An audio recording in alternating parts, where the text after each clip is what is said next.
ఇవాళ్ళనే మీరు పేపర్ తీస్తే పవన్ కళ్యాణ్ అనేట ఆయన వచ్చి ఇక్కడ ఏమన్నాడు అని అంటే తెలుగు మాతృభాష అమ్మ అయితే తెలుగు అమ్మ అయితే హిందీ పెద్దమ్మ అన్నాడు, ఇంగ్లీష్ పెద్ద పెద్దమ్మ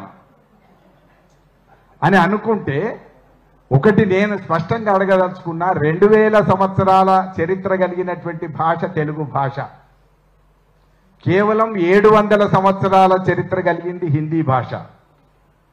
ముందు పుట్టింది పెద్దమ్మ అవుతుందా, తర్వాత పుట్టింది పెద్దమ్మ అవుతుందా? కనీసం వయసు రీత్యా చూసైనా కూడా మాట్లాడవలసినటువంటి ఒక సందర్భం ఉంటే పవన్ కళ్యాణ్ లాంటి వాళ్ళు కేవలం రాజకీయ సమీకరణాల్లోంచి వాళ్ళు భాషను రుద్దేటటువంటి ప్రయత్నం ఒక తెలుగువాడయ్యి ఉండి పెద్దమ్మని అనడానికి కనీసం చరిత్ర అన్న తెలుసుకోవాల్సినటువంటి అవసరం ఉంది. 2000 సంవత్సరాల చరిత్ర తెలుగు భాషది.